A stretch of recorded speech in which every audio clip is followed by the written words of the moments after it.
Agarwal sir classes के online platform पर आप सभी का स्वागत है। मित्रों, आप जानते हैं कि कोई सा भी कंपटीशन एग्ज़ाम हो, उसमें लाभ तथा हानि के प्रश्न अवश्य आते हैं।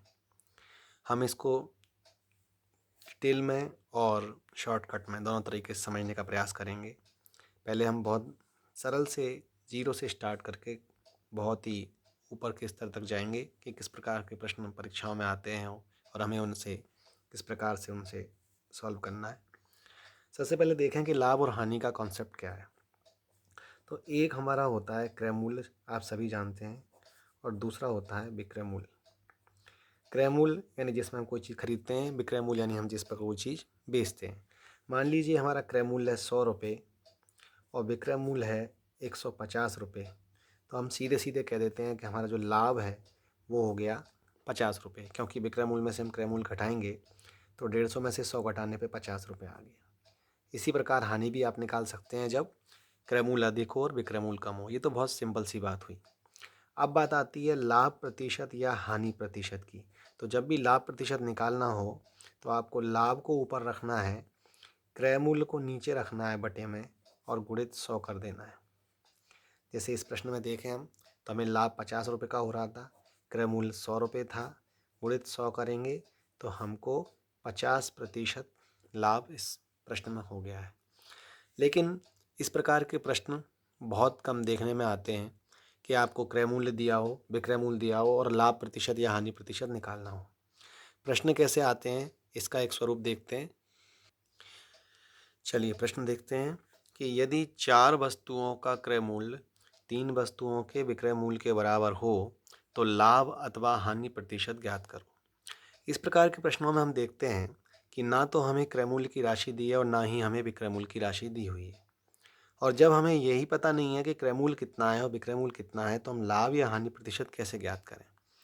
ये बड़ा टेढ़ा प्रश्न है और इस प्रश्न को हल करने के मैं आपको 2 तरीके बताऊंगा। एक तरीका वो है जिसमें आप इसका कॉन्सेप्ट समझेंगे, और दूसरा है ट्रिकी अप्रोच, जिसमें आप अपना समय बचाएंगे और समय बचाने के साथ साथ उसका आंसर भी आप बिल्कुल सही निकाल पाएंगे। तो चलिए सबसे पहले हम इसका जो दीर्घ तरीके से उत्तर है, इसका पूरा कॉन्सेप्ट समझ लें। हमने मान लिया कि माना प्रत्येक वस्तु का क्रय मूल्य, अपन ने मान लिया कि प्रत्येक वस्तु का क्रय मूल्य 1 रुपया है। अगर प्रत्येक वस्तु का क्रय मूल्य 1 रुपया है तो 3 वस्तुओं का क्रय मूल्य कितना होगा? 3 वस्तुओं का क्रय मूल्य कितना होगा? 3 रुपये। सीधी सी बात है। अगर एक वस्तु का क्रय मूल्य 1 रुपया है तो 3 वस्तुओं का क्रय मूल्य 3 रुपया हो गया। अब इन्होंने कहा है 3 वस्तुओं का विक्रय मूल्य किसके बराबर है? 4 वस्तुओं के क्रय मूल्य के।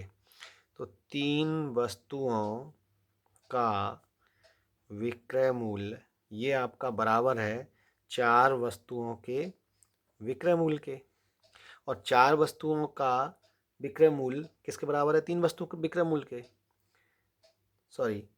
3 वस्तुओं का विक्रय मूल्य बराबर है 4 वस्तुओं के क्रय मूल्य के। 4 वस्तुओं के क्रय मूल्य है। अब 3 वस्तुओं का क्रय मूल्य अगर 3 रुपये है तो 4 वस्तुओं का क्रय मूल्य कितना होगा? 4 रुपये। ठीक है। तो अब हमें ये पता चल गया कि जो 3 वस्तुओं को हम बेच रहे हैं तो कितने आ रहे हैं? 4 रुपये, और 3 वस्तुओं खरीद रहे हैं तो कितने आ रहे हैं? 3 रुपये। तो हमें पता चल रहा है कि हमने जितनी में वस्तु खरीदी उससे 1 रुपये ज़्यादा में बेच दी।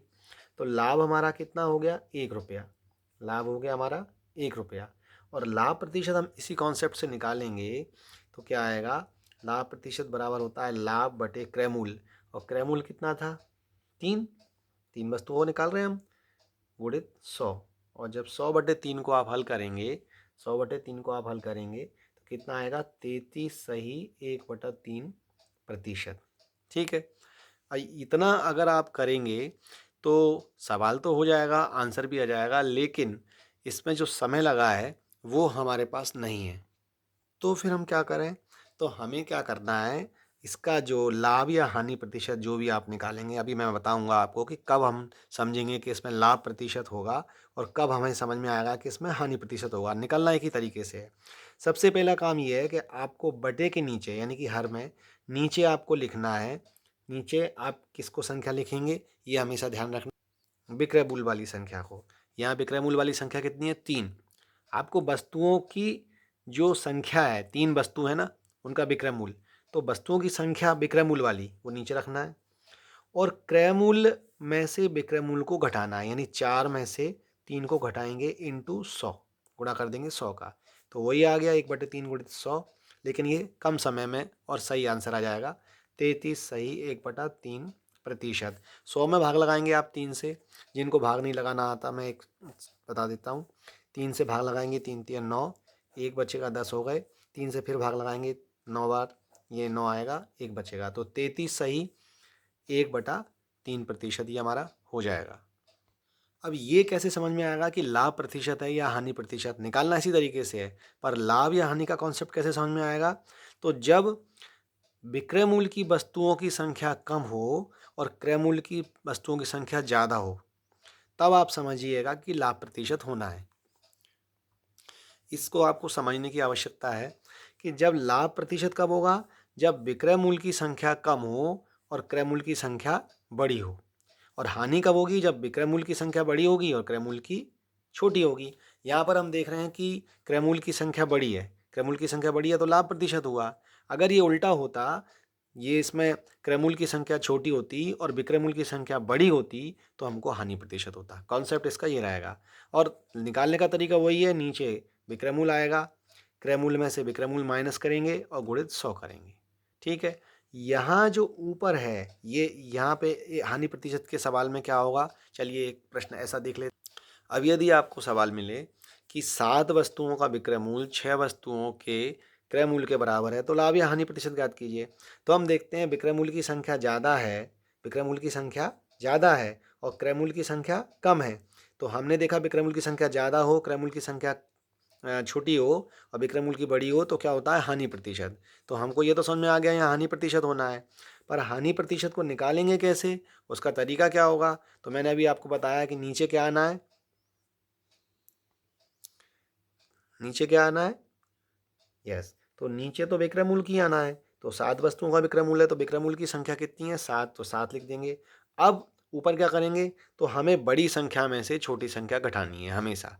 यहाँ हमें इसका कोई टेंशन नहीं है कि विक्रय मूल्य घटाना है कि क्रय मूल्य घटाना है, इसकी आप चिंता छोड़ दो। आपको 7 में से 6 घटाना है और इंटू 100 कर देना है। और ये जो हानि प्रतिशत और लाभ प्रतिशत वाला कॉन्सेप्ट है, ये समझ में आ गया तो आप सब समझ जाएंगे। ठीक है, 7 में से 6 जाएगा तो 1/7 इंटू 100, और 100 को आप 7 से भाग लगाएंगे तो ये आएगा 14 सही 2/7%, क्योंकि 14 7 98 होते हैं, 14 से बचे 98, 14 7 98 और 99 100, 2 बचते हैं, शेष पल 2 बचेंगे। 7 से भाग लगाएंगे 14 बार जाएगा, 2 शेष पल बचेगा। अब यहाँ समझने वाली बात ये है कि लाभ प्रतिशत जब होता है तो हमें मालूम है कि लाभ प्रतिशत में संख्या कौन सी बड़ी होती है, क्रय मूल्य की, तो हम क्रय मूल्य में से विक्रय मूल्य घटाएंगे, 4 में से 3 घटाया हमने। और हानि प्रतिशत जब होता है तो विक्रय मूल्य की संख्या बड़ी होती है और क्रय मूल्य की संख्या छोटी होती है, तो विक्रय मूल्य में से क्रय मूल्य को घटाएंगे, बड़ी में से छोटी घटाना रहता है। तो ये आपको याद रखना है, ये दोनों चीज़ें। अभी महिला पर्यवेक्षक 2017 के प्रश्न पत्र में एक प्रश्न आया था कि 9 वस्तुओं का क्रय मूल्य बराबर है 12 वस्तुओं के विक्रय मूल्य के, तो इसमें हमें लाभ या हानि प्रतिशत निकालना है।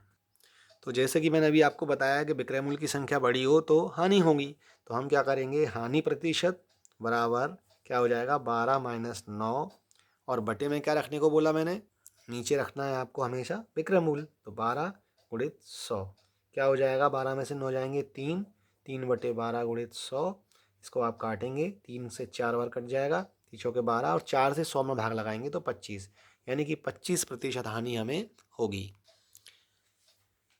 तो इस प्रकार के जितने भी प्रश्न आते हैं जिनमें हमें विक्रय मूल्य या क्रय मूल्य की राशि नहीं दी होती है लेकिन लाभ प्रतिशत या हानि प्रतिशत निकालना होता है, तो हम इसी प्रकार से निकाल सकते हैं। आपको मैंने बताया कि जब विक्रय मूल्य की संख्या अधिक होती है, जनरली होता क्या है कि विक्रय मूल्य अधिक होगा तो लाभ ही होना है, परंतु इसमें अलग होता है, इसमें संख्याओं में अलग उल्टा होता है। जब वस्तुओं का विक्रय मूल्य अधिक हो और संख्या में क्रय मूल्य कम हो तो हानि होती है, और जब विक्रय मूल्य कम हो और क्रय मूल्य अधिक हो तो लाभ होता है। हमेशा विक्रय मूल्य को हानि प्रतिशत या लाभ प्रतिशत निकालते समय विक्रय मूल्य को बटे में रखना है, और जब हानि प्रतिशत होगी तो विक्रय मूल्य में से क्रय मूल्य को घटाएंगे, और जब लाभ होगा तो क्रय मूल्य में से विक्रय मूल्य को घटाएंगे। ये आपको याद रखना है। ये जो मैंने आपको दो चीज़ बताई हैं, ये आपको याद रखना है कि लाभ प्रतिशत कब होता है, जब विक्रय मूल्य की संख्या बोल रहा हूँ मैं, राशि नहीं है यहाँ पे।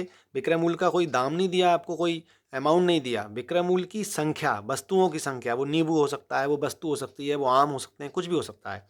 विक्रय मूल्य की संख्या छोटी हो क्रय मूल्य से तो लाभ होता है, और विक्रय मूल्य की संख्या यानी वस्तुएं जितनी होंगी, उन वस्तुओं की संख्या बड़ी हो और क्रय मूल्य वाली वस्तुओं की संख्या छोटी हो तो हानि होगी। ये आपको ध्यान रखना है। ये दोनों चीज़ आप नोट कर लीजिए, पॉज करके आप स्क्रीनशॉट भी ले सकते हैं। चलिए, एक प्रश्न मैं आप लोगों को दिए जा रहा हूँ। 12 वस्तुओं का क्रय मूल्य बराबर है 9 वस्तुओं के विक्रय मूल्य के। 12 वस्तुओं का क्रय मूल्य बराबर है 9 वस्तुओं के विक्रय मूल्य के। तो इस कंडीशन में आपको लाभ या हानि प्रतिशत निकालना है। आप लोग प्रयास कीजिए और कमेंट सेक्शन में बताइए आपका आंसर। ठीक है, फिर मिलते हैं